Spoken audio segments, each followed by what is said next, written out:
Баршаңызға сәлем. Бүгін хинкали дайындаймыз. Ол үшін ұнымызға тұзымызды салып, суымызды құйып, қамырымызды иілейміз. Қамырды кішкене қатылау қылып иілу керек, және де 20 минуттай уақытқа тындырып қойып қоямыз. Ал ол уақытта біз фаршымызды дайындаймыз. Фаршымызға пиязымызды майдалап турап салып аламыз, және де чесногымызды да майдалап тураймыз. Оны да саламыз.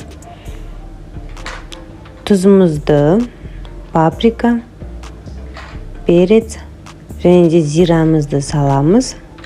Енді холодильниктен мұздай су алып құямыз. Міндетті түрде мұздай болу қажет суымыз. Араластырып аламыз жақсылап. Ал енді пиязымыз бен сәбізімізді қуырып дайындап қоямыз. Негізінде құр суға қайнатып пісірсеңіз де болады.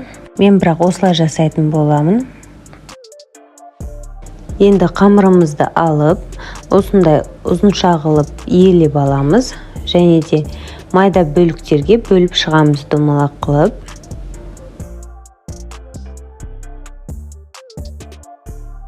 Бөліп болғаннан соң ұнымызды сеуіп алып, осылай жақсылап ұзын қылып, жіңішке қылып жайып алатын боламыз қамырымызды.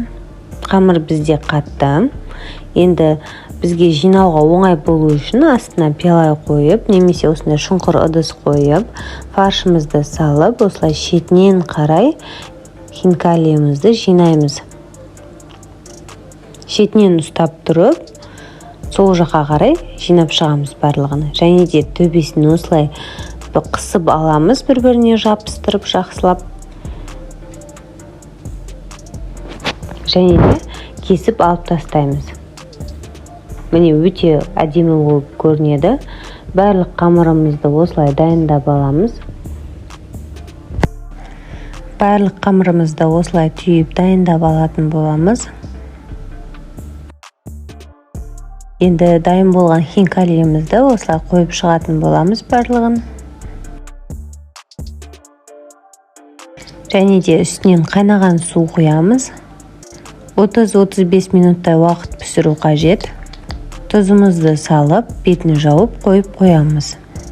Міне осындай болып шықты, және де бетіне осылай перец сеуіп береміз. Өте дәмді болады, міндетті түрде жасап көріңіз.